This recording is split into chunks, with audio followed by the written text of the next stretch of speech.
Right, in economic news, the Department of Mineral Resources and Energy has apologised for overstating the petrol price increase. Yesterday, it said that all grades of petrol would increase by 81 cents at midnight. Now it's saying that the actual increase is 75 cents, so that's 6 cents less. The fact is petrol still costs more than 20 Rand. And we'll look at this graph shortly. We'll show you that over the year in 2021, petrol has increased by around 40%, which is extremely significant.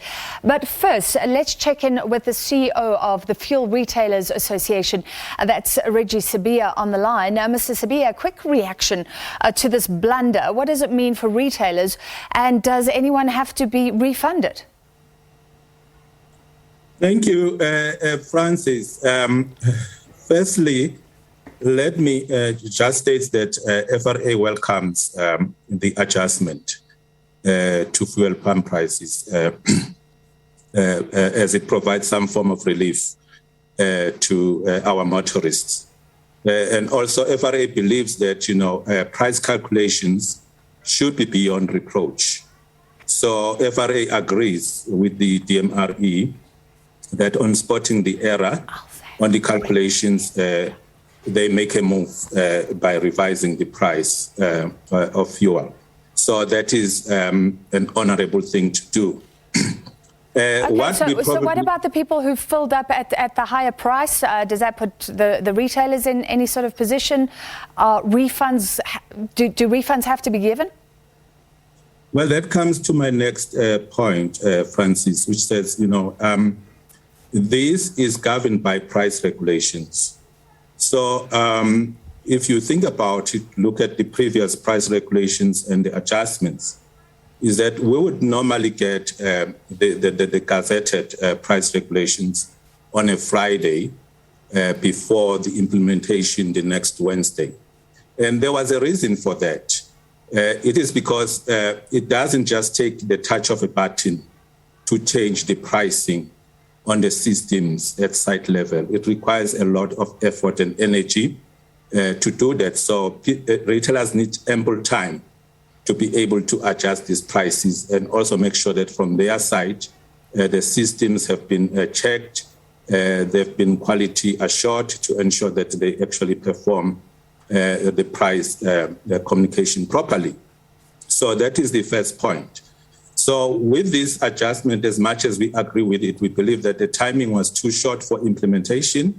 Firstly, the erratum that came this morning did not specify what time exactly is the change supposed to take place. And the Gazette, which also came to us around 3 o'clock this afternoon, still doesn't state what time this change should take place. So without the specific time on the Gazette, one can then only rely on the fact that the Gazette was issued today and then the day which only finishes at midnight. So our view is that any form of non-compliance should only then kick off after midnight today. Okay, so that is legally speaking, that retailers legally are not obligated to do any form of refund because the Gazette really was issued today and the day is finishing midnight. However, morally, we do support members that wishes to do so to refund your customers. But also equally important is that you must then realize that that refund itself is an administration nightmare.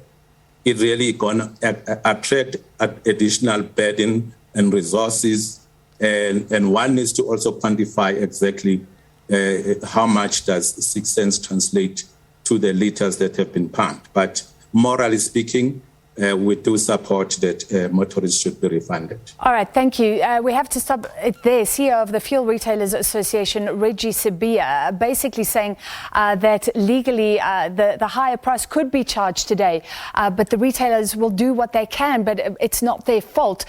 So maybe if you have a problem, we could see some cases going government's way. We'll follow that.